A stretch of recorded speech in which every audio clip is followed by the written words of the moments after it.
Salut à tous, c'est Léna. Salut Léna, comment ça va? Aujourd'hui, je suis accompagnée de grand Léo Techmaker de la chaîne Techmaker. Comment allez-vous? Oui, je vais extrêmement bien.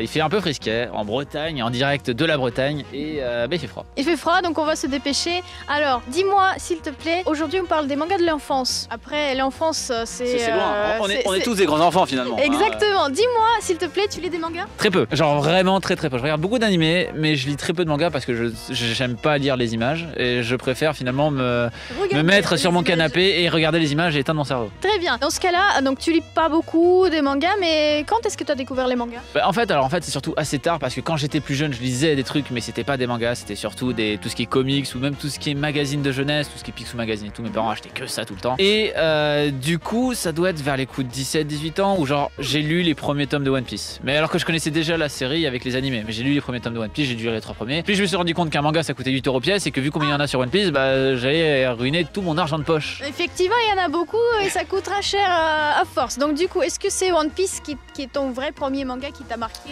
ou qui t'a donné envie de faire des trucs, de lire les mangas? Pas tant que ça parce que je le connaissais déjà. Donc je connaissais déjà l'histoire, donc ça m'a pas marqué. Vraiment, en vrai, le premier qui m'a marqué, c'est ultra récent pour le coup, c'est Promised Neverland, qui est genre littéralement sorti il y a 6 mois en France.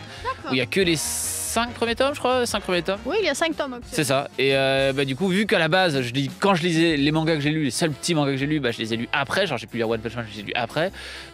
Finalement, le seul qui m'a vraiment intéressé en tant que manga sans connaître le reste, c'était vraiment celui-là. D'accord. Dans ce cas-là, on va parler de ce manga-là. Dis-moi, qu'est-ce qui t'a le plus plu? D'ailleurs, il va sortir en animé, donc peut-être que je vais arrêter les mangas pour regarder l'animé, vu qu'il sort en animé à partir de janvier. Mais non, en fait, ce qui me plaît beaucoup, c'est le fait que ça soit très réfléchi, que toujours les dessins, je suis pas ultra fan des dessins de manga à la base, mais je les trouve quand même très intéressants. Et surtout le fait qu'il se passe énormément de choses et qu'il y a beaucoup de plot twists. Il y a plein de choses, on s'y attendait pas, et paf, il y a un truc.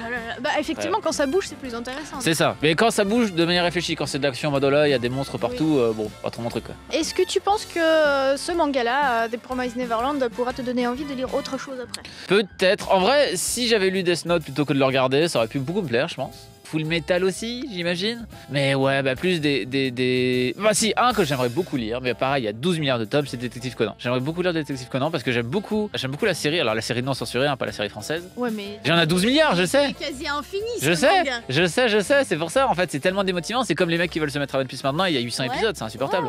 Mais j'aime beaucoup Détective Conan dans sa version non censurée parce qu'il y a des trucs très très bien dans la série. Donc je me dis, dans le manga, ça va être très cool aussi. Donc si on revient à The Promised Neverland, est-ce que tu conseilles? Ouais, mais pas tout. Pas tout? Non, en fait.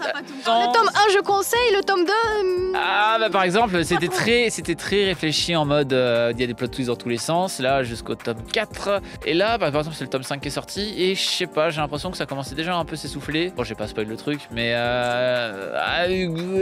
Voilà. On va voir si je vais tout lire.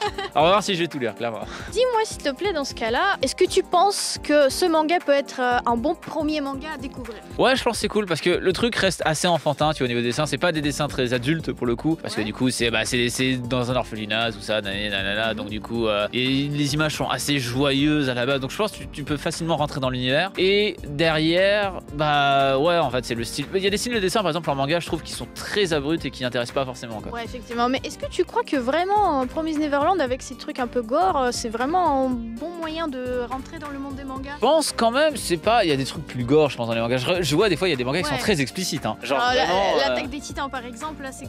J'imagine que vu comment l'animé est un peu explicite, j'imagine comment le manga doit l'être encore plus, quoi, pour le coup.